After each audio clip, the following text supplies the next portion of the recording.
All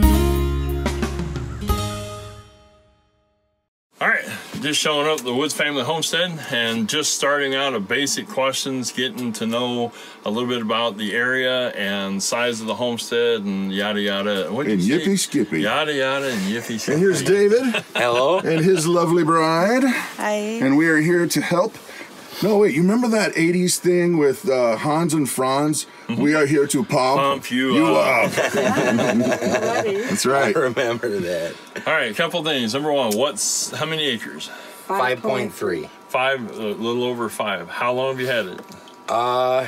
In December. December a year. So you've had it a little over a year. So you've had it at least through 4 seasons. Almost. In December, it'll be exactly a year. Close enough. Yeah. It's winter in Wisconsin. Yeah. Yeah. All right. What buildings were here when you bought it? The machine. Well, it was a horse barn and the garage. Okay. That was all that was here. And then you brought this camper up here and set it up. Yep.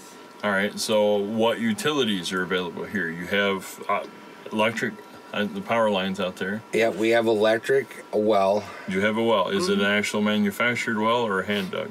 It is a manufactured well. All right. Standard 5-inch casing. Yeah. Yeah. Do you know the depth of the well? 60 feet. 60 feet. Do you know what the water table is inside of the well? The recharge level? It comes up to about 3 foot from the top of the pipe. Perfect. And it's never dropped. And I ran a continuous 1,000 gallons through it in one shot, and the level in the well never dropped. Perfect. Those are all pertinent questions or things that I can talk about later. Are there any? What is it? We haven't been out and actually walked the property yet, but just give me an idea. Out of the 5 acres, how much of it's open? About 3/4. About 3/4. Do you have any good sized timber or anything on? Some, not a lot, but some. All right. Do you have enough to actually use it for firewood? I don't believe so. All right. So here's one of my main questions.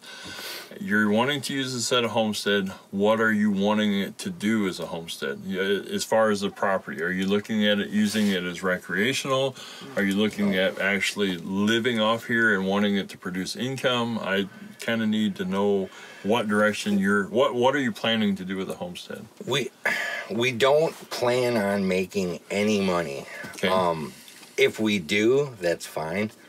But our goal here is to be self-sufficient, to have our own meat birds. We'd like to raise pigs, cows if we can. So you want it to be sustaining for yourselves, right? For your own food sustainability. Right. All right, you're not worried about producing income with it? No. All right, that'll help a bunch. Now, we talked about some different things that you could do. As far as that open area that you have back in there, if you can actually furrow that or put in strips or mounds that are just wide enough in between that you can mow in between.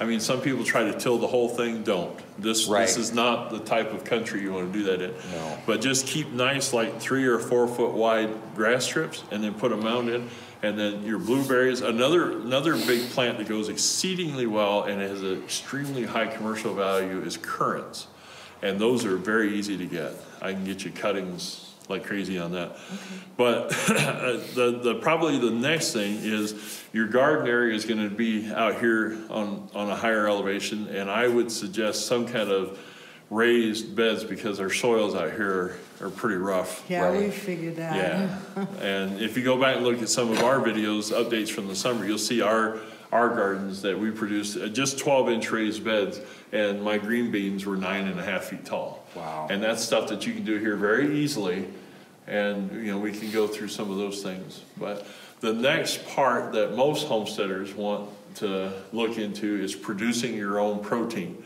Have you considered what you want to do for your homestead? Chickens. I'm definitely going to be doing pork. I can't live without bacon or sausage. Life doesn't make sense without bacon. And I'm a big biscuits and gravy guy. I love this stuff. And I love chicken. And she loves chickens, so we decided, well, my love is pigs, hers is chicken. We're definitely going to be raising some pigs and chickens. Which leads me to my next question. Are you budgeting for, are you considering some type of farm budget for that? Because each level of protein, the smaller it is, the less expensive and the easier it is to raise. But as you start raising up the size of that protein source, the cost of raising that per pound goes up exponentially. So it's something to consider.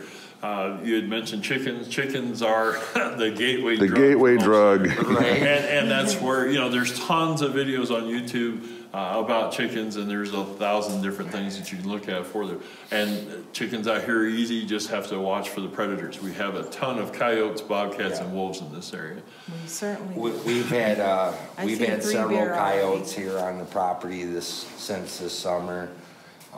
So we know they're here. They haven't bothered us so much. They just bark around. They got into some garbage one time that we had left over here in the barn. But other than that, they haven't been back since too much. So. And you were talking about bears. Have you seen bears? 3 of them. 3 of them? Yes. Bears are mighty good eating. Watch our video on the bear hunt we did this year. The chickens we will be doing here. I've done many chickens. I have too. And I've done venison deer. I've obviously done many deer over the years. Butchering a pig is just a slightly longer process than doing your own venison. I don't know if I could do it. I watched it online and it made me sick. I wanted to ask about the butchering because we just went through a nightmare of a deal. We had our pigs. First of all, we let them get too big. They got to be 450 pounds. Right. Okay, And then when we went to put them in the trailer, I built a chute out of plywood and barrels of, heavy feed barrels. Right. And it took 5 adults 3 hours to get those pigs in that trailer. Right. Oh my goodness. So if you're not going to do the butchering, then have a plan where you've got your trailer accessible and you feed them in there for a week. Right. And then they'll go in there, just don't feed them the night before, and they'll follow you right on in. Yep. We're smarter. Yeah, trust me, I've learned my lesson in hard knocks. So do you think I could put apple trees and cherry trees or pears down there, or should I put them up here? To be real honest with you, what I would do is how many are you thinking? I'm thinking like 4 apple tree and maybe 1 or 2 pear. And I would put 2 there and put 2 over there of both, and just watch them for a year and watch how they grow and how they adjust to the soil that's there.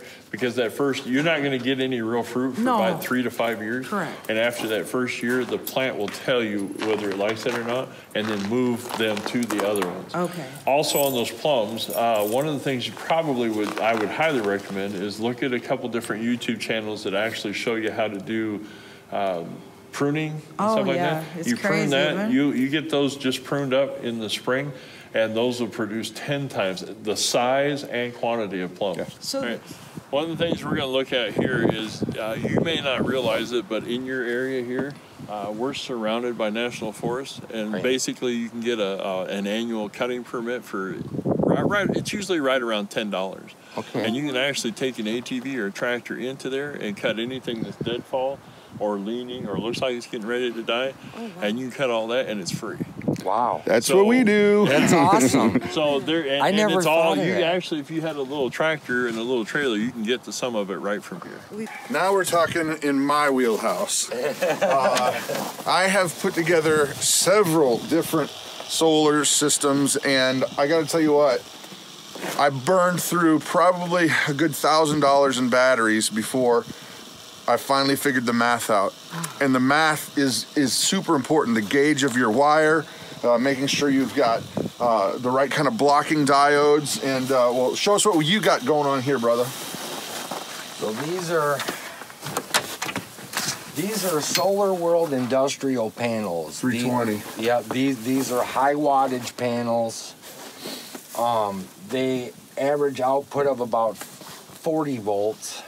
Okay. You can run them in series and you can get 90 volts. Nice. So you can really up your voltage, which will drop your wire size down. Yep. These are the standard size wire that come with most panels for the output. And I believe they're, I think those are 12 gauge. Looks like it. I believe. Now, what have you got going for a battery bank? Because that's really the Achilles heel of all solar. Well, The battery bank is actually in the garage. It was in that wooden box on the floor. We usually run 10 deep cycle batteries, lead acid. I don't recommend AGMs. They burn up fairly quick with the solar system. The lead acid batteries, if you don't discharge them at a heavy rate, they will last you 8 to 10 years. If you keep them full of fluid, you keep them maintained, they'll last about 8 to 10 years. If you abuse them, they won't last a month. Yeah, that's what I figured out. Well, and a silly little thing like a $1 blocking diode. Right. So basically you don't lose all your energy at night. Right. And that happens, any battery self-discharges over time. No matter what you can leave it, charge it up, it's gonna lose its charge automatically over time. And if you don't keep them maintained, once they drop down to dead, you can't revive them. Yep, it's toast. It destroys them. Boat anchor. Yeah. And batteries being $100 a piece, you don't want to make that mistake too many times. And the first mistake I made, it cost me $400. Right. I destroyed 4 batteries. $400 later. You wise up and put pencil to paper. Right. Yeah. So I figured out all the math, what my power needs were, what kind of setup I needed, what kind of inverter I needed, how big of a battery bank I needed. And once I got all that information put in, then I figured out what I needed, and my system ran flawless. Yep. I used this all summer. I didn't have one issue. It ran perfect. Besides the wind blowing the end panel off. Oh, the wind. I do recommend now in the 1980s when I first started looking at solar, a panel like this one here would have cost you about $10 a watt, $10 to $15 per watt, which is very expensive. I bought these panels when they were on sale, and if you watch for sales, we got these for 78 cents a watt. I was just say, yeah. Really low price. Go with the big industrial panels. Don't waste your money on 100-watt panels or smaller. Harbor Freight. Harbor Freight, you're wasting your money. I burned through several of those. If you want something, like if you're just looking to maintain a battery or something like that, a small battery, then those are fine. But if you're trying to run a house or a shed or a well pump, no. So anyone out there from the Tesla Motor Company, we would be so happy to be sponsored by you guys for some of those Tesla power walls. Awesome Tesla power walls. Right. Some of the other things to consider is that as we're getting older, you want your chores to be less. Correct. Right. And to be able to actually enjoy. I mean, it's one of the mottos for our channel is to be prepared and to live well, and all things are possible. And I think most people forget that as we get older, that ability to live well is also important. It is. So having everything planned out and structured so that you are able to manage your animals in season. That's why a lot of our animals, we're able to harvest them in late summer, early fall, and then we don't have chores over the winter. But it's just something you have to learn. You have to learn and manage. Because hauling water all winter long. Oh, we know. We know. A whole lot of fun. Brad. No, but I'll tell you what. Also, too, the raised beds. Yes. It's a million times easier on your back. Yep.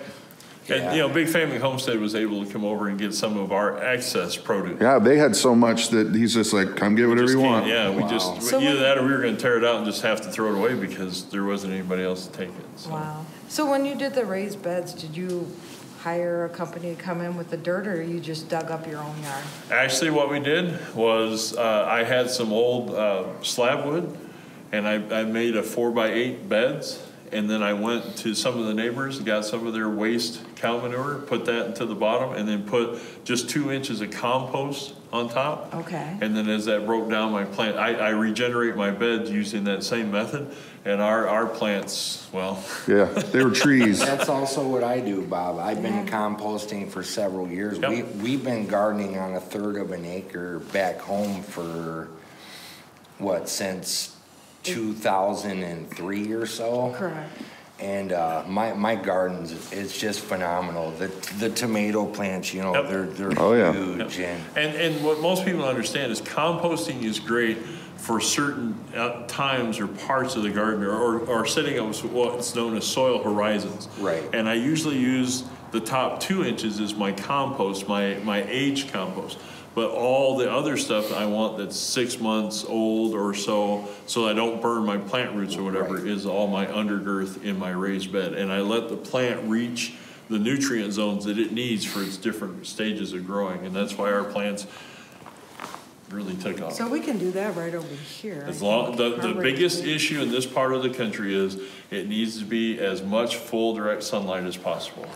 I think we don't have a problem. No. Well, one other thing too, maybe speak a little bit about how all of the things on a homestead should be cyclical and work together. For example, like rabbits. If you would go with rabbits, then you've got a not hot fertilizer. You can take their poo and put it straight in the garden. Chickens are different, but the circle of life. Right. It's one of the things as a homestead, especially with a blank slate, it's going to be to your advantage.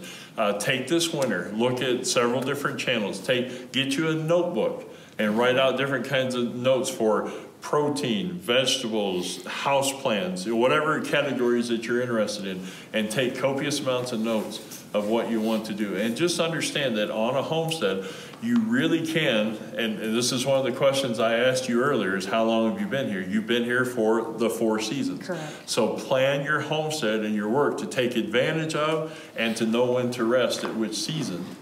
And then plan your gardens and your fencing and your house and everything else to take advantage of those cycles. Okay.